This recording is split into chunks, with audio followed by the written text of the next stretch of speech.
Hello po sa Liz Kitchen. Gagawa po ako ng poke. Yung simple lang po. 2 cups ng sushi rice. 1 tablespoon po na brown sugar. Brown rice vinegar.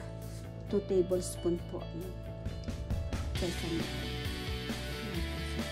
1 tablespoon po na po. Haluin lang po ito. Sasama po natin sa sushi rice. Dahil siya pamutan na po. Ito po yung salmon, lalagay ko na po rin. Frozen po siya para hindi po siya masira kasi lunch pa po niya to ito. Ayan. Tapos ilalagay po natin ito. Konting mango, konting cucumber, lahat ng avocado. Ito kalahati. Mango, at cucumber. Naman po yung tuna.